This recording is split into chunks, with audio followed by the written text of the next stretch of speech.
Halo sob, kali ini kita akan bahas pabrikan otomotif asal Indonesia tercinta. Kompilasi dari 4 pabrikan Indonesia, bagaimana keseruan ceritanya? Yuk kita bahas. Kalian tahu nggak kalau Indonesia punya pabrik yang bikin tank dan senjata canggih? Ini bukan pabrik kerupuk ya, guys, ini serius. Bayangin PT Pindad ini kayak Avenger-nya Indonesia, tapi fokusnya bukan lawan alien, melainkan bikin peralatan tempur sob. Kira-kira gimana sejarahnya? Siapin cemilan, kita bakal bahas epic PT Pindad. Oke sob, jadi PT Pindad ini ibarat hero lokal yang underrated banget. Kalau Marvel punya Tony Stark yang bikin Iron Man, kita punya Pindad yang bikin tank bernama Harimau. Tapi sebelum kita bahas tank keren itu, yuk kita flashback ke awal-awal berdirinya PT Pindad. Spoiler alert, ceritanya penuh drama kayak sinetron. Cerita ini dimulai tahun 1908 sob. Zaman Belanda masih betah nongkrong di Indonesia. Belanda bikin fasilitas kecil untuk produksi peralatan militer. Nama aslinya susah diucapkan. Artillerie Constructiewinkel atau ACW. Kayak nama wifi ya. Nah, ACW ini tempat Belanda ngoprek senjata buat menghadapi pemberontak rakyat Indonesia. Tapi saat Jepang datang di tahun 1942, tempat ini diambil alih. Jepang itu kayak senior usil di sekolah. Semua alat-alatnya dipakai buat mereka sendiri. Tapi tunggu, plot twistnya datang saat Indonesia merdeka di tahun 1945. Fasilitas ini diambil alih dan dinamain pabrik senjata, alias cikal bakal PT Pindad. Di era 1950-an, Pindad resmi jadi anak perusahaan pemerintah. Tapi ini bukan cerita anak perusahaan yang senang-senang ya guys. Pindad harus menghadapi berbagai tantangan. Kadang orderan dikit, kadang banyak, kayak pedagang cilok nunggu pembeli. Tapi untungnya Pindad nggak nyerah. Di tahun 1980-an, mereka mulai serius bikin produk militer sendiri. Senjata pertama yang terkenal adalah SS-1 atau senapan serbu 1. Ini tuh kayak mainan baru Pindad yang langsung bikin banyak negara tetangga ngelirik. Nah sob, di era modern ini, Pindad nggak cuma bikin senjata, mereka juga bikin kendaraan tempur seperti tank Anoa dan Harimau. Kalau di game, ini tuh kayak naik level ke mode hardcore.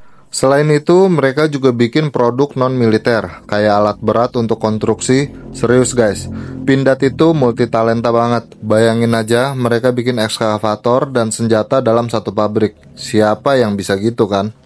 Fun fact, tahu nggak sih? Pindad pernah bikin kendaraan yang bisa melaju di air dan di darat, kayak mobil James Bond sob, namanya Anoa. Ini bukti kalau inovasi anak bangsa nggak kalah keren sama Hollywood. Dan yang nggak kalah keren adalah produksi MV3 Garuda mereka yang saat ini dipakai oleh Presiden terpilih Pak Prabowo Subianto. Jadi itu dia sob, sejarah singkat PT Pindad, pabrikan lokal yang bikin kita bangga banget. Dari masa penjajahan sampai sekarang, Pindad terus berkembang. Mereka tuh bukti nyata kalau Indonesia bisa bikin teknologi canggih sendiri. Kalau kalian suka cerita ini, jangan lupa share ke teman-teman kalian. Siapa tahu ada yang terinspirasi jadi insinyur hebat di masa depan kan. Subscribe juga channel ini biar nggak ketinggalan cerita sejarah dan teknologi lainnya. Sampai jumpa di video berikutnya. Dan jangan lupa bangga sama produk lokal ya. Halo sob, pernah nggak sih kalian dengar nama SMK? Kalau iya, selamat, kalian sudah setua mobil yang sering mogok di jalan desa. Kalau belum, duduk manis. Karena kali ini kita akan ngomongin kisah SMK. Mobil yang katanya bikin Indonesia bangga, tapi malah lebih banyak bikin kita ketawa. Jangan skip, karena ini bukan cuma tentang mobil, tapi juga soal drama politik, mimpi besar, dan, spoiler alert, nasib yang gak kalah plot twist dari sinetron. Jadi, ceritanya dimulai dari sekitar tahun 2007. SMK itu bukan nama orang ya, apalagi nama gebetan. SMK adalah singkatan dari SMK alias Sekolah Menengah Kejuruan sob. Ide awalnya mulia banget, bikin mobil karya anak bangsa. Gimana nggak keren, anak-anak SMK di berbagai daerah diajakin bikin mobil dari nol. Wah, kalau dipikir-pikir, ini kayak ujian praktek sekolah yang levelnya langsung kelas dunia sob. Tahun 2012, SMK mulai viral, tapi bukan karena mobilnya udah produksi massal, melainkan karena mobil ini dipakai Pak Jokowi yang waktu itu masih jadi wali kota Solo.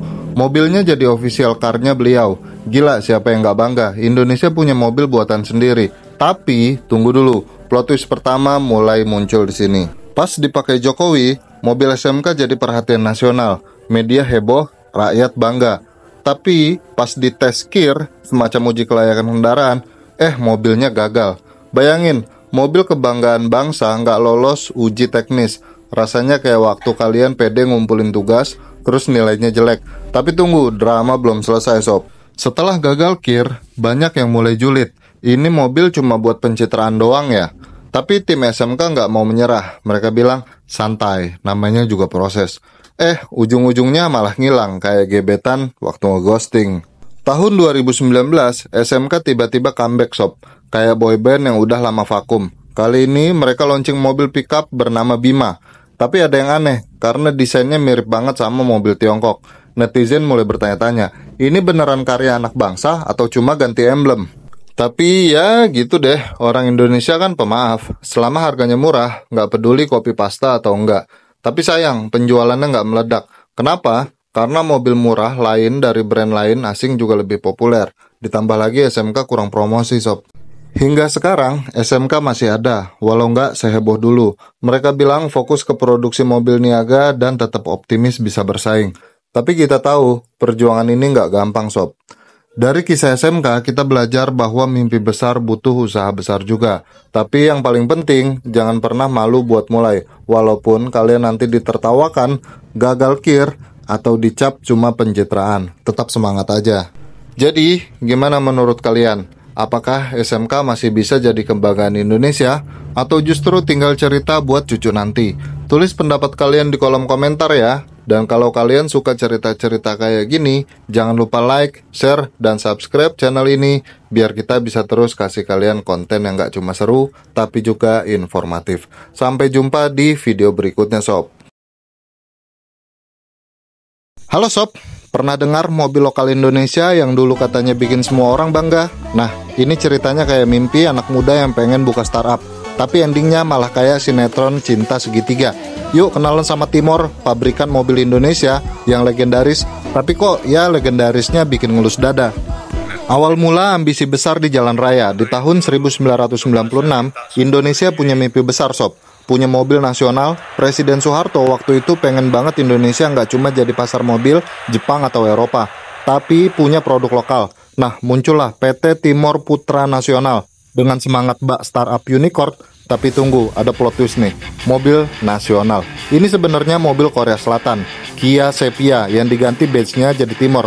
Lah ini mah rebranding bukan produksi, ya kan? Tapi karena ini proyek anak emas pemerintah, Timor dikasih fasilitas yang bikin pabrikan lain geleng-geleng kepala. Bebas pajak, bebas bea masuk. Bayangin, mobil Timor jadi lebih murah dari mobil Jepang. Kompetitor auto minder. Tapi dibalik itu rakyat bingung. Ini mobil nasional kok buatan Korea. Sukses, tapi singkat kayak gebetan PHP. Setahun kemudian Timor jadi buah bibir sob. Mobil ini merajalela di jalanan, kayak tren fashion hypebeast di kalangan bocil sekarang. Slogan mobil rakyat menggema di mana-mana. Tapi masalah mulai muncul sob. Industri mobil lain mulai nyinyir. Ini proyek khusus nih, curang.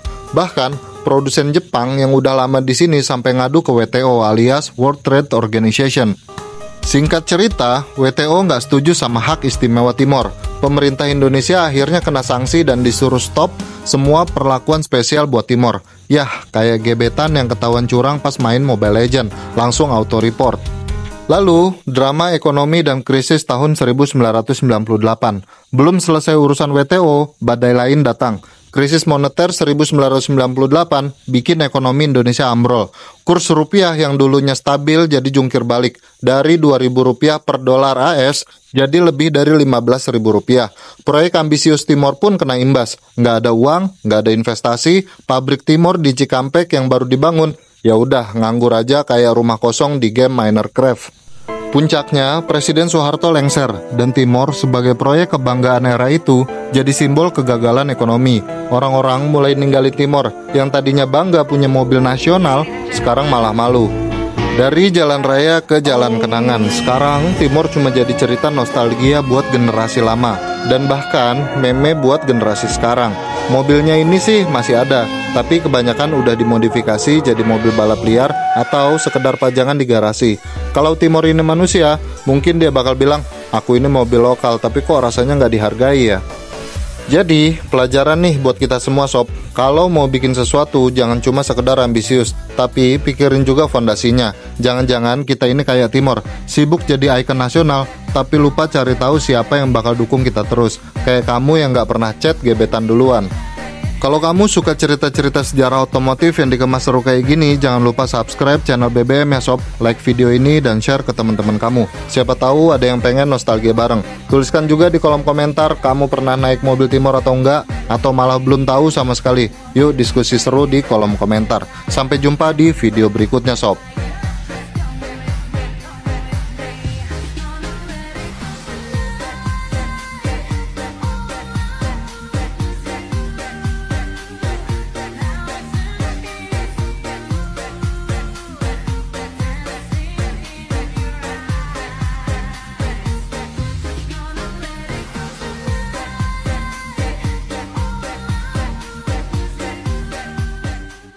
Siapa bilang bikin mobil itu cuma bisa dilakukan oleh pabrikan besar dunia? Eits, di Indonesia ada pabrikan mobil lokal yang sukses bikin mobil off-road. Bukan cuma keren, tapi juga asli banget Indonesianya. Namanya Vin Komodo. Nah, penasaran nggak gimana ceritanya Vin Komodo bisa lahir? Yuk simak cerita kocaknya.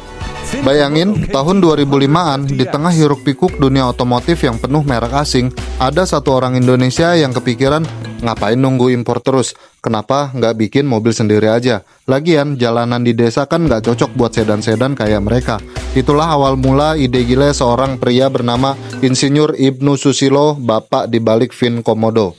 Pak Ibnu ini kayak Profesor Crazy Lab di film animasi. Dia melihat masalah di sekitar, khususnya di daerah pedesaan dan di hutan Indonesia yang jalanannya kalau nggak becek, ya berbatu. Kebayang dong kalau mobil biasa lewat sana, mobilnya stres, yang nyetir lebih stres lagi. Nah, Pak Ibnu kepikiran bikin kendaraan yang cocok buat kondisi ini. Awalnya, orang-orang mikir, lah, Pak Ibnu mau saingan sama Toyota gitu, tapi ternyata enggak. Pak Ibnu sadar diri, targetnya bukan mobil mewah yang dipajang di mall. Dia bikin mobil buat rakyat. Murah, kuat, irit, tapi tetap ganteng. Kalau mobil ini manusia, mungkin udah jadi cowok idaman mertua. Nama Vin Komodo ini juga nggak asal-asalan sob. Vin, itu artinya First Indonesia, alias mobil ini adalah mobil pertama di Indonesia yang 100% rancang bangunnya asli karya anak bangsa.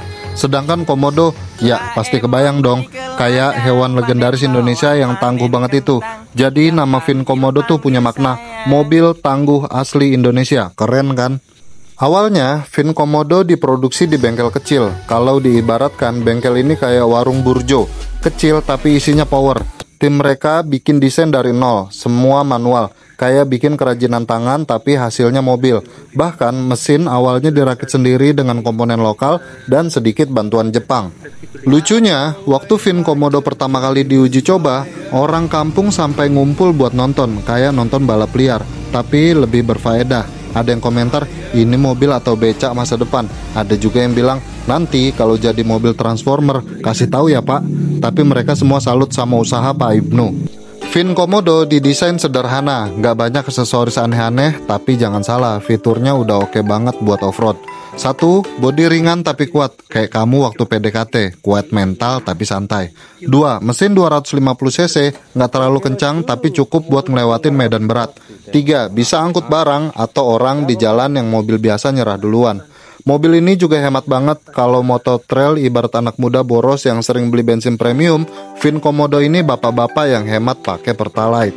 Jangan remehkan Vin Komodo sob. Mobil ini udah dipakai di banyak sektor, mulai dari kendaraan operasional di hutan, kendaraan pariwisata, sampai jadi mobil kerja di lokasi proyek. Bahkan, mobil ini sempat jadi perhatian dunia karena konsepnya yang simple tapi brilian. Pak Ibnu sering dapat undangan ke pameran internasional sob. Waktu orang asing lihat, mereka cuma bilang, "Oh my god, what is this?" Dan begitu dijelasin, mereka kaget. "This is from Indonesia, amazing." Kisah lucu juga banyak loh. Pernah ada Pak Lurah yang nyoba mobil ini terus bilang, "Saya nggak butuh jalan aspal lagi, bikin jalan tanah aja terus." Ada juga bule yang nyoba Vin Komodo di Bali terus bilang, "This is better than Ferrari in jungle." Dari kisah Vin Komodo, kita belajar kalau inovasi itu nggak harus mewah sob. Kadang inovasi itu muncul dari kebutuhan sederhana. Dan siapa bilang Indonesia nggak bisa bikin mobil? Dengan ide kreatif dan kerja keras, Vinkomodo udah jadi bukti bahwa karya anak bangsa bisa bersaing. Jadi, kalau kamu suka off-road atau penasaran mau nyoba mobil buatan Indonesia yang beda dari yang lain, Vinkomodo ini wajib banget kamu lirik sob. Support produk lokal karena siapa tahu kamu juga bisa jadi inovator hebat berikutnya. Jangan lupa subscribe, like, dan share video ini biar makin banyak yang tahu cerita inspiratif dari Vinkomodo. Terima kasih udah nonton sampai akhir. Sampai jumpa di video berikutnya di mana kita bahas inovasi, teknologi, atau cerita seru lainnya. Keep exploring dan tetap bangga sama produk Indonesia. See you sob.